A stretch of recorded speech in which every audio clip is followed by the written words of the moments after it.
I lash cargo.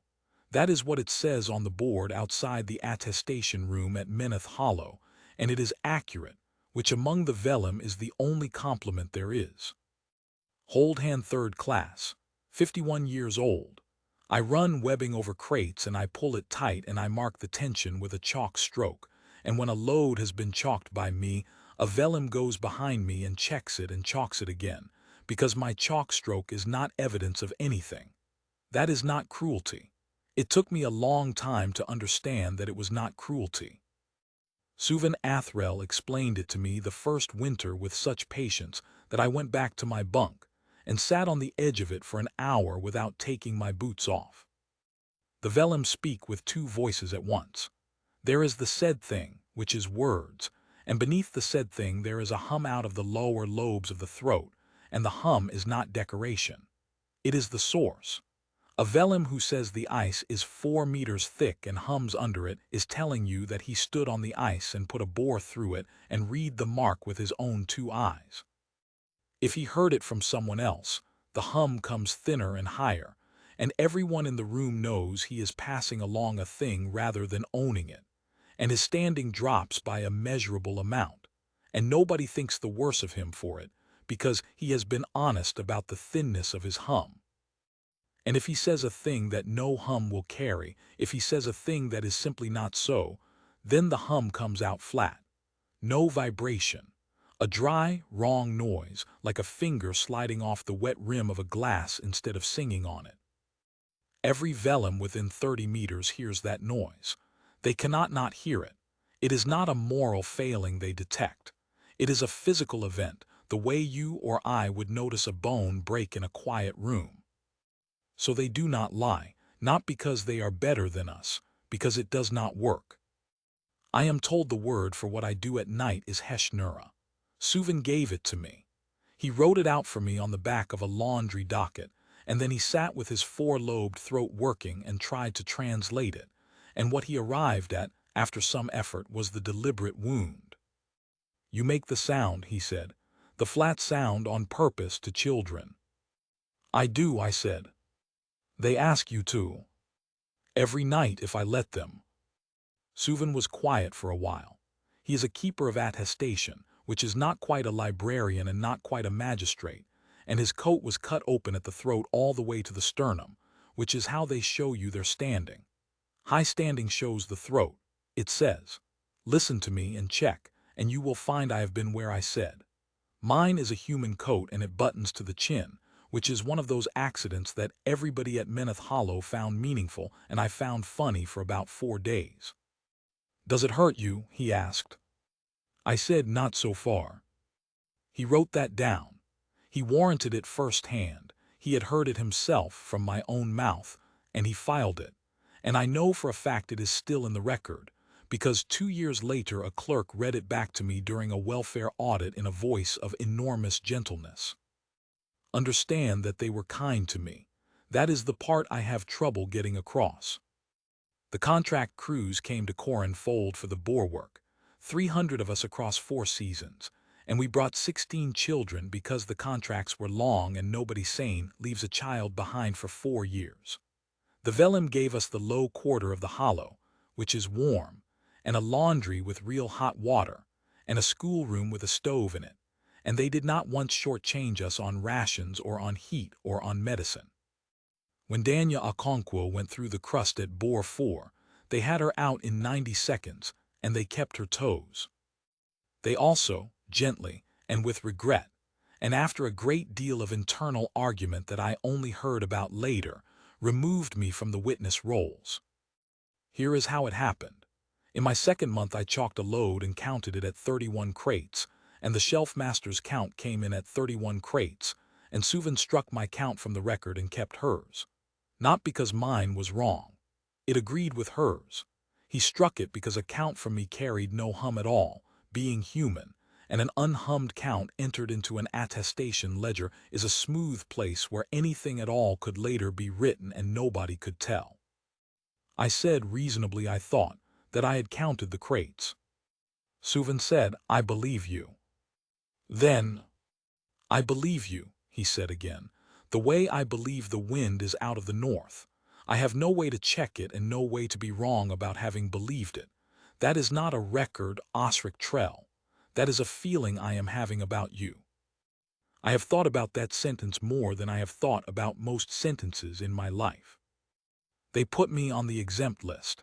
Exempt is a category they built for their own children and for the deep sick, and for the very old whose hum has gone reedy, people whose word cannot be entered, and who therefore cannot be held to it, and who are therefore owed care instead of duty. It is a soft list. It comes with a better bunk. It comes with what they call a quiet chair, which is a real chair in the corner of the attestation room, where an exempt person may sit and listen to the business of the hollow and is not expected to contribute and is not shooed out. I sat in that chair for 4 years. Nobody ever asked me to leave it. Nobody ever asked me anything. That is the whole of the mockery, and I want to be clear that it never once involved anyone laughing at me. The Vellim did not laugh at me.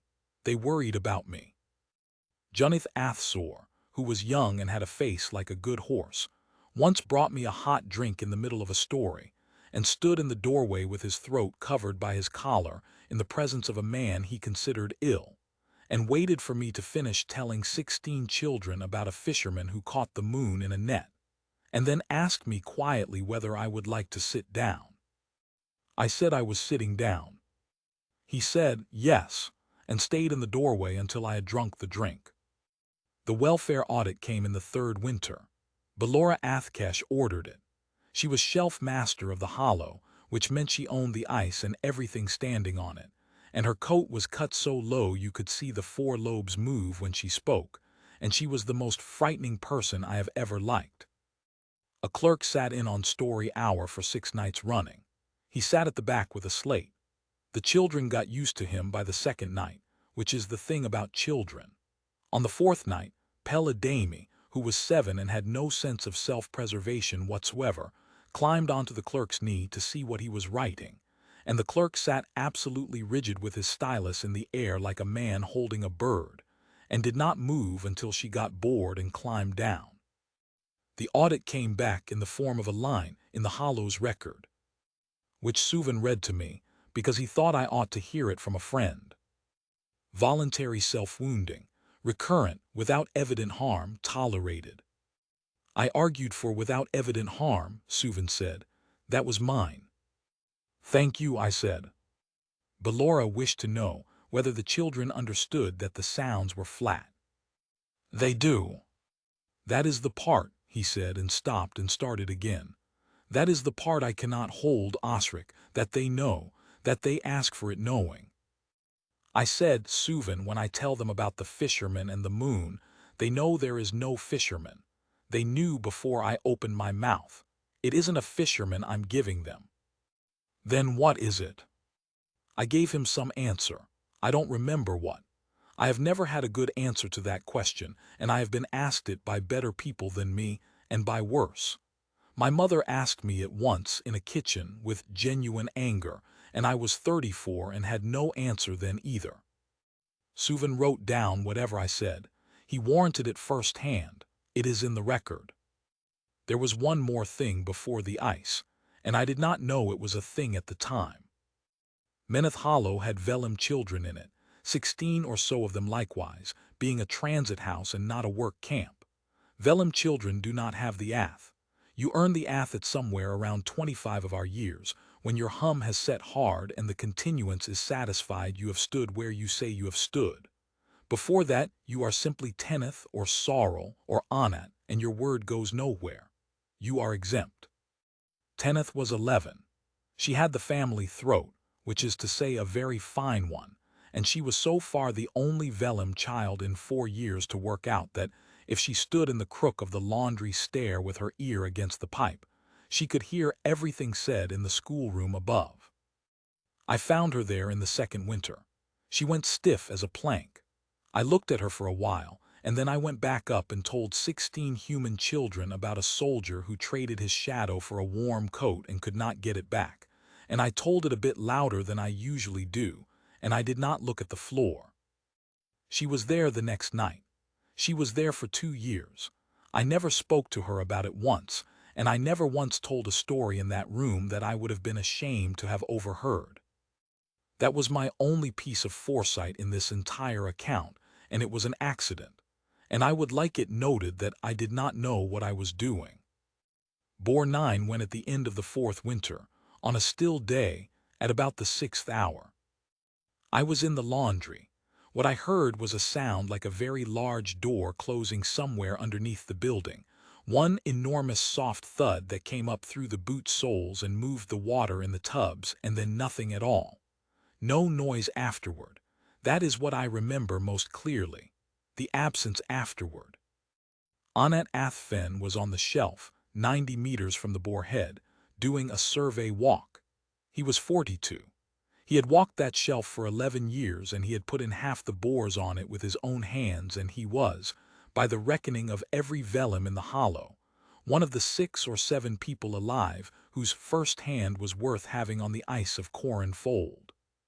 He came in through the north hatch 2 hours later with rime on his coat, and his throat gone gray with cold, and he stood in the middle of the attestation room in front of Belora Athkesh and 40 people, and he said, "The shelf is failing, the fold is opening under bore 9, everyone must go north to Osric Terraces before dark." And underneath it his hum came up out of him like a note off a wet rim, full and low and absolutely unwavering. First hand. I was in the quiet chair. I want to describe what happened in that room because I have never seen anything like it before or since, and I do not think I ever will. 40 Vellim heard a first-hand hum from Anat Athfen, and there was no argument. There was no clarifying question. There was no man at the back saying, "Hold on now." It was not obedience. I have been in armies, and that was not obedience. It was the way you would move if you saw the ceiling coming down. Belora turned to Suvan and said 4 words, and Suvan was already at the board. Junith went through the door at a dead run without being told. Within 11 minutes the hollow was standing up, all of it, 4,000 souls, Vellim and human together, going for their coats and their children and nothing else. Nobody panicked, not one person. They had a true thing and they moved on it. I have thought since that if you gave a species the physical inability to lie and 4,000 years to build on it, that is exactly what you would get. A people who can turn on a coin because nobody has ever had to check. I got my coat. I went and got the children. I did it fast and I did it right, and Ruth Adami and I had all 16 of them dressed and mustered in about a quarter of an hour, which I mention because in a while I am going to sound like a man who saw everything coming, and I want it on the record that for the first hour I ran with everybody else. It was the recording that stopped me. Suvan played it back in the attestation room while he was cutting the order, because that is procedure. A hummed attestation is entered by playing it into the ledger plate, so the hum is on the record and not just the words. I was in the quiet chair, doing up Pell's coat, and Anat's voice came out of the plate. "The shelf is failing. The fold is opening under bore 9. Everyone must go north to Osric Terraces before dark." I did up the coat. Then I sat there with my hands still on the coat and something ugly happening in the back of my head. I want to be careful here, because it would be very easy to tell you that I knew. I did not know. I had no evidence. I had never been closer than a kilometer to bore 9, and I could not have told you the first thing about brine or shelf mechanics or how ice fails, and Anat Athfen had forgotten more about that ice than I will ever learn about anything. What I had was that the message was shaped. That is all. That is the entire thing. 22 words with a beginning and a middle and an end. It opens on the largest possible claim, it names the place, and it closes on a deadline. It has a turn in it. You could put it on a page and it would sit there and be complete and nothing would be missing. I have spent 30 years of nights making things that are shaped like that. I know how it is done, because I do it on purpose, badly, 4 nights a week, in front of an audience of children who will tell me at once if I get it wrong. And I know what real events sound like coming out of a real man's mouth, because I have unloaded ships alongside men who have just watched a chain part, and what they say is not shaped. It is repetitive, and it is ugly, and it is full of numbers nobody needs, and it starts 3 times before it gets going. A man who has just seen the world open under him says there was a I was up by the it come up through the mast housing. I had my hand on it. I had my hand right on it. He gives you the hand on the housing. He does not give you a deadline. Onnet gave us a deadline. Onnet gave us the whole thing, front to back, in one breath, with a shape. He had made it into a story. He had done it in 2 hours of walking back through the cold, the way anybody would, the way I would, the way you cannot help doing, because the moment you begin to tell a thing you begin to choose what it is about, and something in that room had gone from what I saw to what it means, and the hum did not know the difference. Because why would it? In 4,000 years, nobody had ever needed a different sound for the second thing. I said it out loud once, to Junith, because he was nearest and because he was kind. I said, Junith, did Onnet see the shelf fail, or did he see something and work out that the shelf was failing? Junith stopped. He had a bundle of thermal liners under one arm, and he was in a great hurry, and he stopped anyway, because he was that sort of person. He hummed it firsthand, he said. I know he did. I'm asking whether the thing he hummed. Osric, he shifted the liners. The hum is not an opinion, it is not a strength of feeling. It is not forgive me, it is not a belief. It is the sound a Vellim throat makes when the thing said and the thing seen are the same thing. If they were not the same thing, you would have heard it. The whole room would have heard it. I have heard a flat hum twice in my life, and I did not sleep either night. But if a man— He is Onnet Ath Fen, Junith said, and his voice had gone very gentle, and I understood with a small cold drop that he had stopped talking to a colleague and started talking to an exempt person. He has been on that ice since before Tenneth was born. Sit down. Someone will bring you a drink. He went. He was not wrong to go. 4,000 people were putting on their coats. And I sat back down in the quiet chair, and I did not say it again for 2 hours because— and this is the part I would take back if I were allowed to take anything back, I thought. What do you actually have here, Trell? I had a feeling about the shape of a sentence. Against that, an 11-year survey record, a first-hand hum heard by 40 people, and a shelf master who had never once been wrong in front of me. And underneath it, where I could feel it perfectly well, the real reason, which was that I have spent 4 years being pitied by these people, and I did not want to be pitied harder. I did not want Suvan Athrell to write another gentle line in the record, recurrent, without evident harm. I did not want to be the human who made a story out of the ice and tried to hand it to a man who had walked on it. So I got up and I went to the laundry, and I packed the children's spare boots, which was a useful thing to do and needed doing. I found Onnet in the drying room at about the 9th hour, alone, sitting on an upturned crate with a bowl of something hot he was not drinking. The rime had melted off him and left dark rings on the crate. I had not planned to speak to him. I want that noted too. I went in for a stack of blankets. He looked up and said my name, which surprised me, and then he said, "The children are ready." "They're ready." Good. He turned the bowl around in his hands. His throat was covered. He had pulled his collar up, which a man of his standing does not do, and I did not understand that until much later. I stood there holding the blankets, and I heard myself say, in the flat, apologetic, faintly stupid voice of a man asking directions he does not need, "Onnet, what did you see?" He said, "I saw the shelf failing." "No, I'm sorry, I'm asking badly. When you were standing there, before you knew what it was, what went into your eyes?" He was quiet. Then he said, "The ice opened." "Where?" "At the bore head, a little south of it, perhaps 20 meters south." "How wide?" 2 meters, perhaps less," he frowned. "It closed again, it sighed and it closed." "It closed," I said. "Ice does that." "What came out of it?" He looked at me for a long moment, and I watched a man of enormous competence and enormous honesty go back inside his own head, and stand again on that ice and look. Water, he said slowly. Brine, warm, a great deal of it. It went south and east downslope across the, he stopped. Across the Cape Road. How much? I don't know. I was not looking at the road.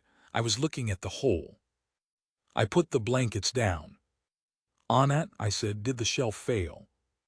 And Anat Athfen, who had done nothing wrong, who had walked 11 years of ice and come back through the cold to warn 4,000 people at the cost of the skin on his face, opened his mouth to say yes, and stopped, because he heard the question, and he was a man who did not say things he had not seen.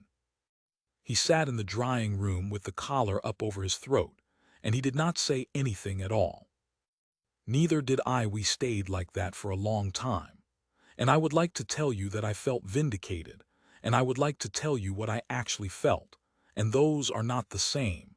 And the second one is that I wanted very badly to be wrong, and I could not think of a single way to check.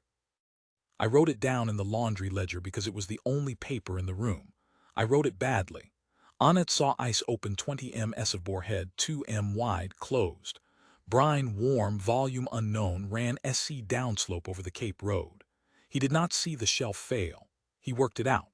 Then I looked at it and added, because it was true and because I have never once been able to leave a true thing off a page, I have no evidence. I am not a witness. I was in the laundry. I took it to Suvan at the 10th hour, in the corridor outside the attestation room, with 4,000 people going past us both ways. He read it. He read it twice. I watched him do it and I saw him decide, and I could not blame him then and I cannot blame him now. Osric, he said, I know. This is a thing you have made. It might be. It has a shape, he said, not unkindly, and I laughed once out loud in that corridor, because of course it did. Of course it did. I had written it in 29 words with a beginning and a middle and an end. I would have written it that way if it had been about a fisherman and the moon. I can't carry it, he said. Not the sense of it, I mean I cannot carry it. If I take this to Belora, I must say it in my own voice and the hum will come up thin because I heard it from you, and then she will ask me who I heard it from and I will say a man who is exempt, and the hum will not carry at all because you cannot be quoted, Osric. There is no such sound. He held the paper out. His hand was steady and his voice was not. There is no such sound. Do you understand? I have nothing to make. I understand. If I could hum it, I would hum it. I know you would, I said, and I meant it and I still mean it. He gave me back the ledger page. He went into the attestation room, and I stood in the corridor with 4,000 people going north past my shoulders, holding a piece of laundry paper with the truth on it in a hand that nobody in the building was permitted to believe. The muster began at the 11th hour in the great hall under the north hatch, because a Vellim column does not simply walk out of a door. It is counted and named, and the count is hummed, and the names are hummed, and every soul on the fold goes into the ledger before a single boot touches the Cape Road. 4,000 of them, and 300 of us, and 16 human children holding hands in a line, and one Vellim girl of 11 standing at the back near the laundry stair with her collar up and her eyes on me. I had not seen her come in. I had not said one word to her in 2 years. She had been in the crook of that stair with her ear against the pipe, the way she was every night, and the laundry is directly below the drying room, and the pipe runs straight up through both. Belora Athkesh climbed onto the counting block with her coat cut open to the sternum, and lifted her head to hum the column out onto the ice, and the hall went quiet in the way that 4,000 people go quiet, and Tenneth, who was 11, who had no ath, whose word went nowhere at all, who could no more be entered into a record than I could, took one step forward and said, in a child's voice, into the silence. He asked Anat 3 questions.